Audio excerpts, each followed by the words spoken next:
All right, hey VC, I'm Jamie. Welcome back. We are back with another video, and this one by request. Now, as many people have been entering Beth's contest at Red Rum Records, and if you haven't done so, I urge you to do so. Her contest is 1969, focusing on Woodstock, and I had a request if I had anything about the Monterey Pop Festival, and I thought that's a great idea. So this one by request, and yeah, the Monterey Pop Festival from the weekend of June 16th, 1967, a fantastic weekend of incredible performances that, yes, have been filmed, it has been documented, but never quite on the level of Woodstock. And I don't know quite why that is, because there's so many wonderful performances through that weekend. Of course, you think of The Who, you think of Jimi Hendrix, you think of Otis Redding, to name just some of the great performers from that weekend. And it was interesting that festival, the Monterey Pop International Festival, really set the bar at a higher level for the pop music performers. Giving them better sound systems than they were often used to. Often they would show up at halls and have to use their lousy sound systems. So better sound systems, better hotel accommodations, putting everything just at a better professional level and presenting it with the respect that the music deserved, that it didn't always quite get before 1967, or at least not taken seriously like it should be. So for me, the Monterey Pop Festival really set the bar at a much higher level, and subsequently great festivals from there on. Okay, so I don't have a lot, unfortunately. I do have this nice overview of the Monterey International Pop Festival, June 16th through the 18th, 1967. I believe this was originally issued on Rhino. This is a reissue on the Salvo label out of the UK. So this is a bit more of a budget issue. It pretty much replicates, the Rhino was a much sort of bigger size box set. I think it was still 4 CDs. The original might have had a poster. This one does not have a poster, but it does include the booklet on a smaller size than I think it was on the original big box set. But when you take a look at and this is not all the performances. Again, this is just a CD, 4 CD set. But when you're looking at The Who, Janis Joplin, her performance, I mean, just blew the doors off, I tell you. Jimi Hendrix Experience, Mamas and the Papas. Of course, John Phillips was very instrumental in putting this festival together. Paul McCartney in the early stages. And it's interesting, especially when you listen to the 4 CD box set, that there were all the rumors through the actual weekend that the Beatles were going to fly in and perform all of a sudden. So here is the booklet. Again, I think the booklet in the original was much bigger. Let's take a quick look inside through all these amazing performances. Now, there was one band that performed, the Poppers.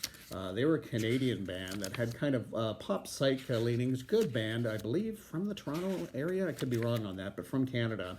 They were the second band to perform, and I understand they had a disastrous set, whether it was issues with their equipment or some chemical issues or whatever was going on.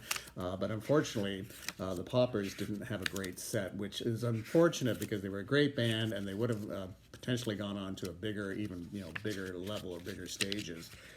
But it just didn't go well for them, which is too bad. But boy, it went well for Janis Joplin, and it went well for Jimi Hendrix. Again, introducing Jimi Hendrix, even though he was an American, introducing Jimi Hendrix largely to the American audience, because of course he'd been in the UK.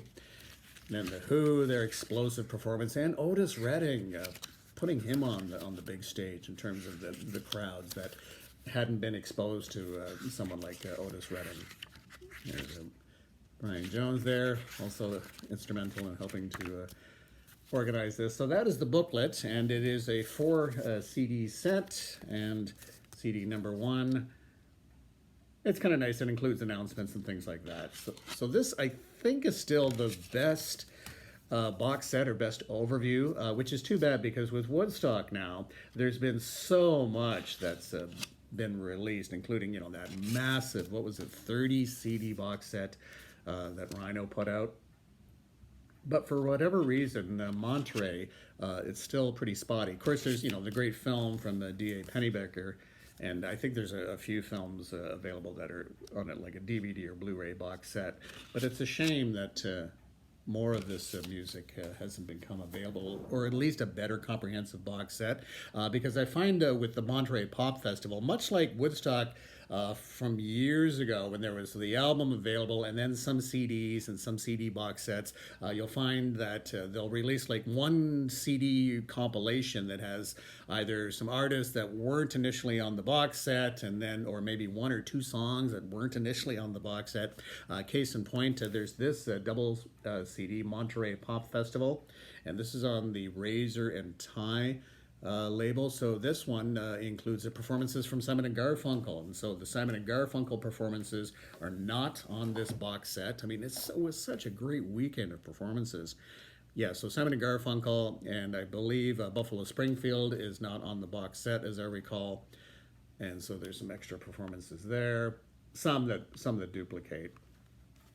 But this is just, yeah, just a little nifty CD box set. And I don't know if it's the Monterey International Pop Festival Foundation, which is a nonprofit charitable and educational foundation. So I don't know if they really control the release of the music or not.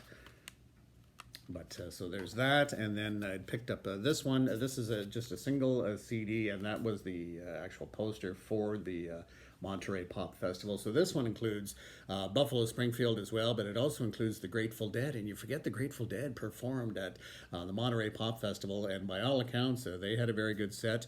Laura Nero is on this one. She's not on any of those other compilations, so that's what's on there, and this is quite the glossy look to this.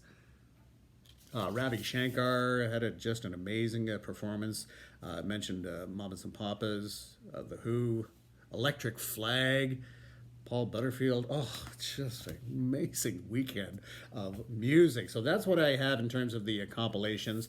And I do have the Jimi Hendrix live at Monterey Pop Festival. This is the CD that came out in 2007, and this has since, I'm pretty sure, been issued on vinyl. So you can pick this up on vinyl as well, which is something I maybe should be getting around to doing. But that's a nice little set list from his explosive set. And then not too long ago, I don't think this has ever been actually put out on CD. I could be wrong on this, but the Who, they're calling this a quick one live, the Who live at the Monterey International Pop Festival, and this was from the last Record Store Day. I've already done a showing of this on one of my Record Store Day videos, so you can check that out. Okay, so that's some memories, a few memories of the Monterey International Pop Festival. So again, that one's by request from Music Lover. Thanks so much for dropping by, and yeah, we'll chat again soon. Take care, bye-bye.